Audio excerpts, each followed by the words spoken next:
Hi everyone, it's Chenso from Reality Art Pod, here to talk about The Traitors Season 4, Episode 11, the season finale titled Leap of Faith. Last week on The Traitors, after The Traitors told Top Chef's Kristen to pack her knives and go, Natalie was almost on Rob's trail, but in the end, Natalie was voted out unanimously at the round table, and The Traitors sealed someone's fate for murder in plain sight. Before I dive in, I put a link in the description to my playlist to catch up on my previous recaps. If you like the content, consider liking, subscribing, and watching along on Peacock. But let's dive into it. We pick back up where we left off in the courtyard, where Alan reveals that the faithful that was murdered is Mark. So Mark climbs into his coffin. Alan does a little funeral and burns him alive. Rest in peace, Mark, who came into this season a big fan of the Traitors. He took lots of notes ahead of the show, and I'm sure if you analyze his game, you'll find he plays a clean, faithful game, somehow being quiet and unsuspicious, but also making the right bonds to not be murdered. He was great in challenges, was best dressed at breakfast one time, and I'm left curious how he would have behaved as a traitor. I think he would have been pretty good. Players will head to bed one last time. Tomorrow is the final day in the castle. Mora goes to bed shocked that she wasn't murdered and wondering why the hell she's still there. Maybe she'll think about it overnight. The next day, players head to breakfast. Eric tells us he's always putting others first, so he's impressed he was able to make it here as a traitor. Mora tells us it takes a lot for her to trust people because all of her boyfriends have cheated on her. She believes Tara's a faithful and mostly believes Rob, but has some doubts. Rob calls the whole thing a tough chess match, calling Mora the pivotal piece. He tells Mora and Eric they need to banish Johnny and Tara next. Rob knows if he can get that to happen, he'll win the game. Johnny's plan is to persevere and get to the end with Tara, enter Tara, the final member in. Tara's doubted herself the whole way, but still believes that the faithful could win if they make the right choices. Tara easily wins this best dressed at breakfast. I love this outfit. It's a version of everything else she's worn, but this one's really hitting. Enter Alan in a sequin top and thigh-high leather boots. Alan says Mark didn't have the fancy footwork for the Traitors Tango. He reminds the group that from now on, their roles won't be revealed if they're banished. So if they end the game with traitors left, the traitors will win the game. Johnny tells us he's sure that Rob and Eric are the traitors, telling Tara they need to swing Mora's vote, so that's their plan. Eric tells Mora that Johnny and Tara must be traitors because they lied about their friendship the whole game. Then Tara pulls Mora, telling Mora that Eric never says a name. Mora commits to Tara she won't vote for her, and Mora tells us Tara is making great points, but Mora doesn't want to think about it anymore. They head to their daily mission where they see a helicopter, and this of all things is Mora's Roman Empire. She needs to get on the helicopter and won't take no for an answer. So Mora and Rob are going on the helicopter, and the other players are sent to the loch. Rob likes that he can spend time with Mora and keep her separate from the other players. On the car ride, Tara and Johnny pry a name out of Eric, getting him to say he doesn't really know or trust Mora. But in the sky, Mora tells Rob she's been convinced by Tara and Johnny that Eric is a traitor, telling Rob Eric must think we're stupid. Rob is concerned. If Eric is voted out next, his plan is ruined. The three lock players will boat to 4 pontoons. Each pontoon has a trivia question about an eliminated player. Rob and Mora have the eliminated players' names on cards. After walkie-talkieing, they'll put the card of the answer they're choosing on a buoy with a dollar amount and send it down to the lock team. If they're right, the key card they sent will open the chest and win them the money. I'm not going to go question by question. They got all 4 questions right, with Tara getting one answer right that won the group $9,000. Tara ate with that. Rob takes some time to flirt with Mora during the challenge, telling her he'll give her something hot if she needs it. Oh, why don't you come up and tink sometime? Why don't you come to my room and throw away a vote? Oh.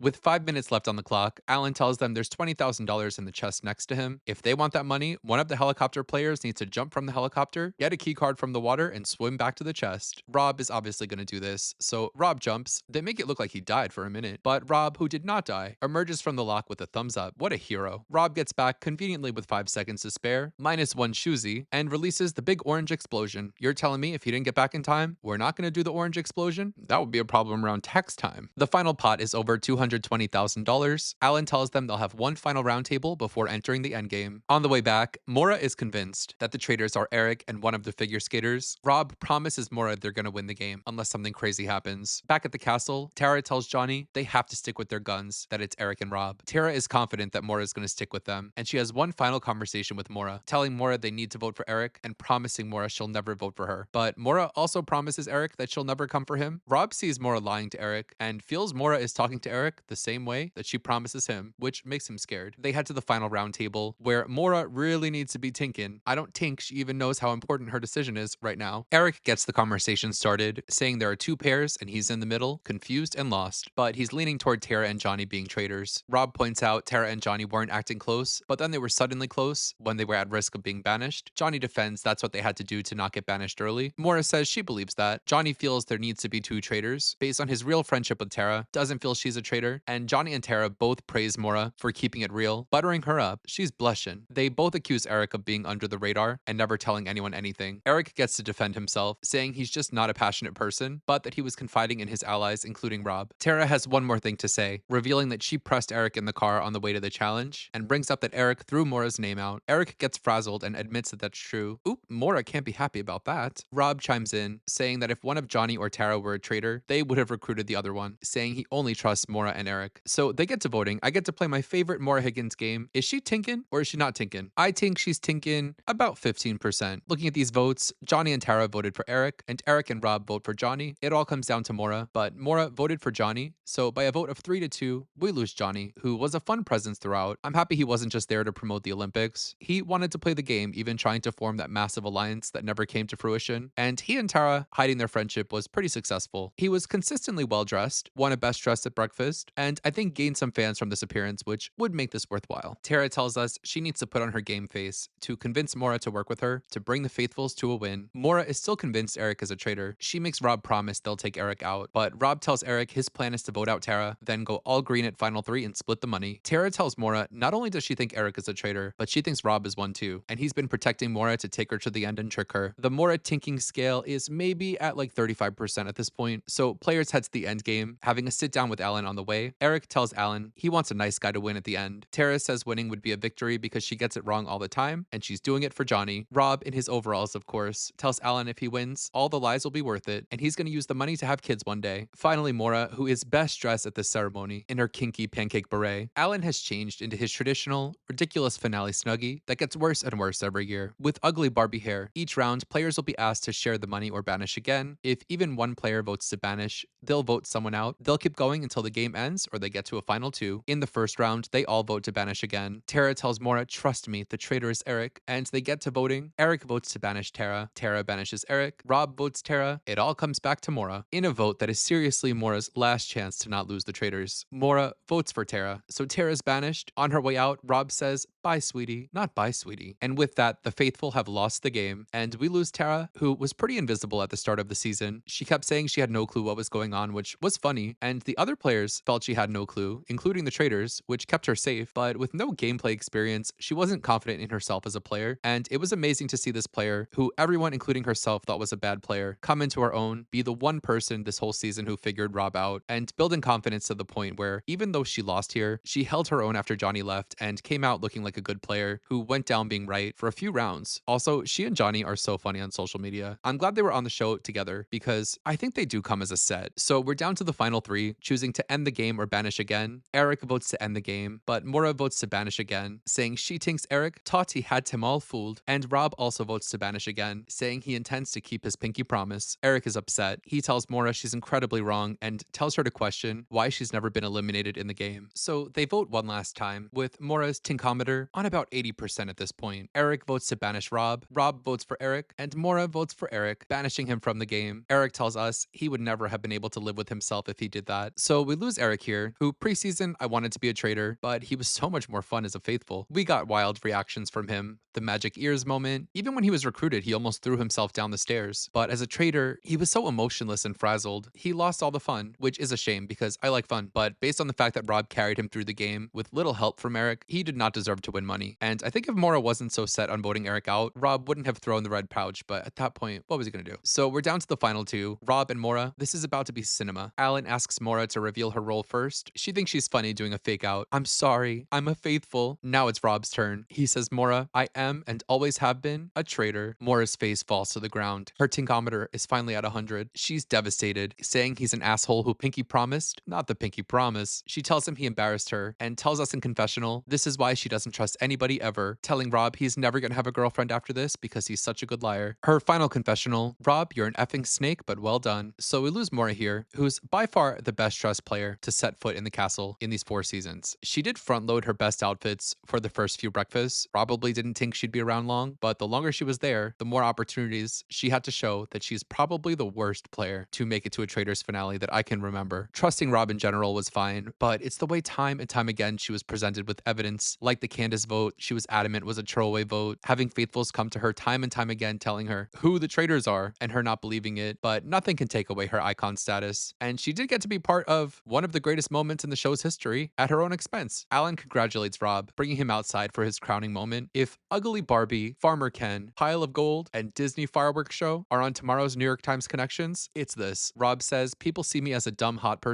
but I've been a traitor since day one and I beat everyone. Alan lights up his Snuggie, and Rob tells us he needs to find a nice girl who hasn't watched too much TV. So we crown Rob our winner here, who clearly got a briefing from his bestie Aaron about how to play a textbook game before going there. He plays this season so well, making consistent good choices and laying low. He has a bumpy patch in the middle where he had to get Candace and Lisa out of the turret, but once he did that, he was able to seize control of the turret, and through that, he basically wrote the endgame, which would not have been easy, with especially Candace there giving him a hard time. He found people who would be loyal to him and dragged them to the end. No need to get cute about it and deviate. Even though he was lying the whole time and being traitorous, he comes out of this looking like a baby boy genius, way better than he left off on Love Island. Need to see Rob on the challenge as soon as possible. We have not seen what he's capable of, which is scary. I don't have too much else to say about this episode. Last week, I pretty much said exactly how this was gonna go, and it went like that. Even still, it wasn't boring. I want to hear what you have to say about this episode. What do you thought of the 5 losers? And Rob, the winner? I'll be back in a few hours with my reunion recap, so don't forget to like and subscribe so you don't miss it. I'll see you later. Bye.